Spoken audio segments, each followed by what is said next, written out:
প্ৰাকৃতিক পৰিৱেশৰ উপাদানসমূহৰ ভিতৰত আটাইতকৈ প্ৰয়োজনীয় জৈৱিক উপাদান হৈছে উদ্ভিদ।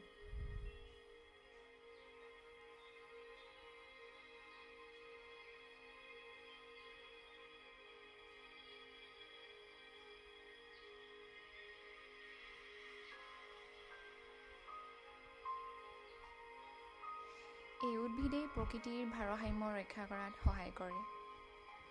উদ্ভিদৰ অবিহনে জীৱকুল বৰ্তি থকা অসম্ভৱ।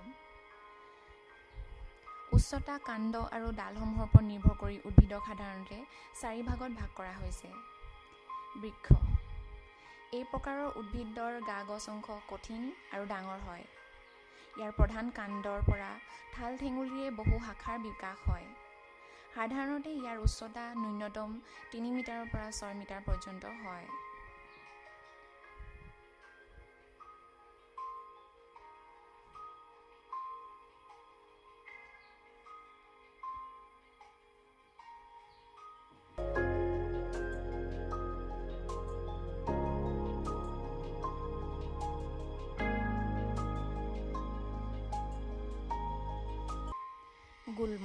গুল্মজাতীয় উদ্ভিদ বৃক্ষৰ তুলনাত অলপ চাপৰ আৰু বৃক্ষৰ দৰে প্ৰধান গা-গছ এডাল হ'লেও ই সৰু আৰু ইয়াৰ শিপা মাটিৰ বেছি গভীৰলৈ নাথাকে।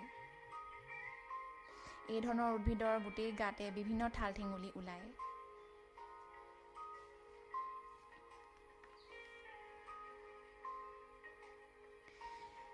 লতাজাতীয় উদ্ভিদসমূহৰ গা-গছ লেহুকা আৰু ই বিভিন্ন শাখা-প্ৰশাখাত বিভক্ত হৈ বগাই যায়।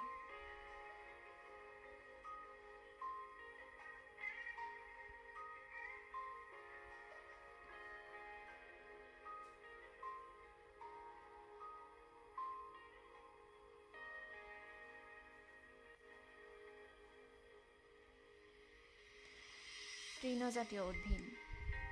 এই ধৰণৰ উদ্ভিদৰ কাণ্ড একেবাৰে কোমল আৰু সৰু হয়।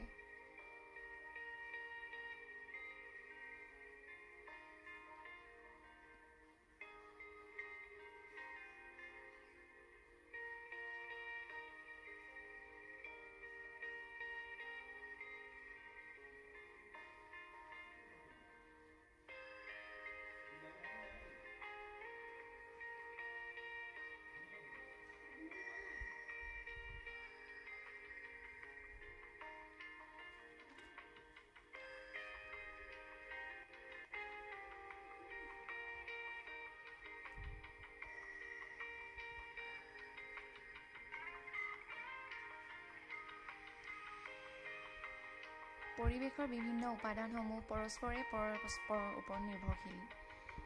এই নিৰ্ভৰশীলতাই মানুহ আৰু প্ৰকৃতিৰ মাজত এক সমতাৰ সৃষ্টি কৰে, যিটো জীৱন ধাৰণৰ বাবে অতি প্ৰয়োজনীয়। সেয়ে পৰিৱেশ প্ৰদূষণ ৰোধ কৰি এক সুস্থ চৌপাশ গঢ়ি তুলিব লাগিব। গছ থাকিলেহে মানুহ থাকিব।